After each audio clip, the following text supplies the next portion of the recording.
أرأست زينا حوحات بادو قفون تداخينو معلتاو نعونا العلكام مقزام انت امصو كبلو اتا ماير اسفا نا ኢትዮጵያ ሰበስልጣናት ነቂፎም ካብ ደብረ ማርቆስ ካብ ባህር ዳር ዘሎ ሽፍታን መጥፋ በሐባር ፍንቃለስ ይግባና ክብሉ ቀዳማይ ሚኒስትር አብይ አህመድ ጻውዒ ተقريبom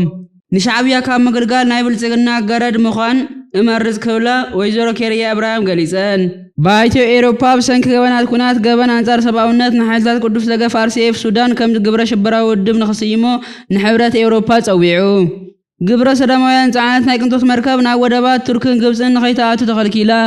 ናይ ኢትዮጵያ ናይ እምነት አዴታት ሃገራዊ ፈውስን ሰላምን ንምምጻእ ናይ ሰለስተ መዓልቲ ብሄራዊ ጾምን ናይ ንስሐ ጸሎትን ሓቲተን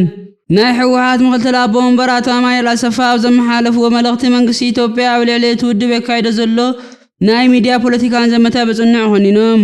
አቶ አማኑኤል አሰፋ ወሲኾም መንግስትን ሰፋይ አካላትን ኣብ ሰፋይ ለመድረኻት ብዛዕባ ምድኻም ሕወሓት ዝህብዎ መግለጽታት በመጥቃስ እቲ ውድብ ማሕበራዊ መሰረት ዘይብሉን ዝፈረሰን አካል እዩ ተባሂሉ ዝንገረሉ እንተዳኾይኑ መዓልታዊ ስሙ ኣብ ሰፋይ መድረኻት መልዓል ከም ዘይደሊ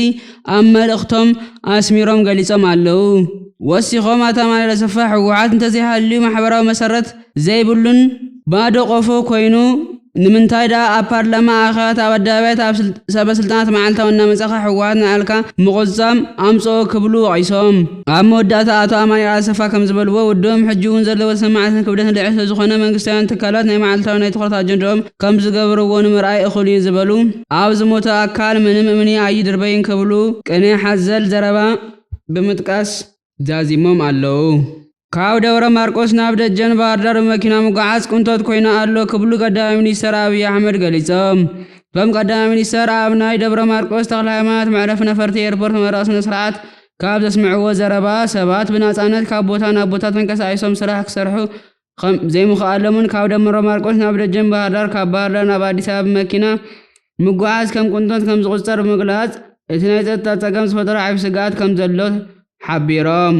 ወሲኾም ተም ቀዳማይ ሚኒስትር በጃኹም ብሰላም ንመሓደር ነጋገር ክብሉ ተሰምዑ ክኾኑ ከለው ኣብ በረኻ ኣባይ መሺጉ ዘሎ ሽፍታ ዓሊ ደርሖ ኣብ ልዕሊ ህዝብና ናብ አዲስ አበባ ንኸይተኣቱ ስለ ዝገበረ ብሓባር ተቐሊስና ሰላም ንፍጠር ክብሉ እውን ጻውዒት ተቕሪቦም ኣለው እታ ናይ ቀደም ናይ ፌደሬሽን ቤት ምኽሪ ኣፈ ጉባኤ ኬርያ ኢብራሂም ኣብ ዝሃበቶ ሓበሬታ ምስ ሕወሓት ኮንካ ንሻዕብያ ገረድ ካብ ምዃን ምስ ብልጽግና ድሕሪት ካድካ ምድፋእ ከም ዝሓይሽ ገሊጻ ኬርያ ምስ ፋና ቲቪ ኣብ ዘካየደቶ ቃለ መሕተት ነቶም ንትግራይ ብላዕላዊነት ተቓጺሮማ ዘለዉ ንደብረጽዮን ገብረ ሚካኤል ንህዝቢ ትግራይ ንሻዕብያ ሓሊፎም ብምሃብ ከሲሳቶም ከም ዘላ ተሓቢሩ ኬርያ እቲ ናይ ቀደም ውዳበ ዝነበረ ሕወሓት ንትግራይ ንምጥፋእ ንዝምነ ሻዕብያ ተላእኺ ኮይኑ የገልግል ከም ዘሎ ገሊጻ ሕወሓት ንብልጽግና ተንበርከኽቲ ክንከውን የብልናን እዩ ዝብለና ዘሎ ዝበለት ኬርያ ንሻዕብያ ገረድ ካብ ምዃን ግን ካብዚ ንብልጽግና እንተንበርከኹ እየ ዝመርጽ ክትብል ብወገና ገሊጻ ባይተ ኤውሮፓ ሕብረት ኤውሮፓ ናይ ሱዳን ሓይልታት ቁልፍ ደገፍ ከም ግብረ ሽበራዊ ውድብ ንኽስይሞ ዝፀውዑ ክኸውን ከሎ ኣብቲ ዞባ ይካየድ ኣብ ዘሎ ኩናት ብፍላይ ድማ ኣብታ ተኸይባ እትርከብ ከተማ ኤል ኦቤይድ ዝተፈጸሙ ገበናት ኩናት ገበን አንጻር ሰብኣውነት ብምባል ዝገለጾም ተግባራት ብጽኑዕ ኾኒኑ ኣሎ ናይ ውድብ ሕብረት ሃገራት ሃገራዊ መጻረዪ ጉጅለ ቅድሚ ሕጂ ኣብ ዘውፅአ ጸብጻብ ኣብ እዋን እቲ ኣብ ልዕሊ ኤልፋሽስት ዝተገበረ መጥቃዕቲ ዝተፈጸሙ ጭካነታት ናይ ህልቂት ምልክታት ከም ዘለዎም ገሊጹ ነይሩ እቲ ዝጸደቐ ውሳነ ነቲ ኣብቲ ግጭት ዘሎ ናይ ወጻኢ ኣካላት ጣልቃ ኣታውነት ዝኾነ ክኸውን ከሎ ሃገራት ናይ አርሲኤፍ ዝገብርኦ ዝኾነ ይኹን ዓይነት ደገፍ ብፍላይ ድማ ቀረብ መሳርሕታት ብዝሎ ከበላ ጸዊዑ ኣብዚ ቀረበ እዋን እዚ አትላንቲስ ኢቨንትስ ብዝተባሃለ ናይ ኣሜሪካ ናይ ጉዕዞ ትካል ዝተኻረየት ኣስታት 200 ግብረ ሰላማውያን ጻዕነት ስካርሌት ሊድ ዝተሰየመት ናይ ማእኸል ባሕሪ ሜዲትራንያን ናይ ቅንጦት መርከብ ናብ ወደባት ቱርክን ግብጽን ከይተኣቱ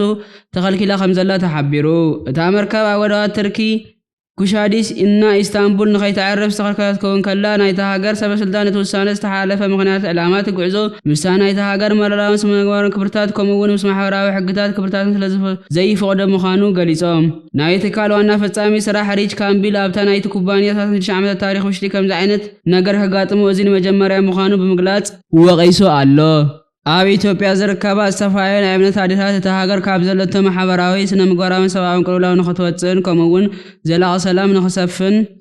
ብምሕሳብ ንኹሎም ናይ እምነት መራሕቲ ናይ ሰለስተ መዓልቲ ብሄራዊ ናይ ንስሓን ጾምን ጸሎትን ንኽእውጁ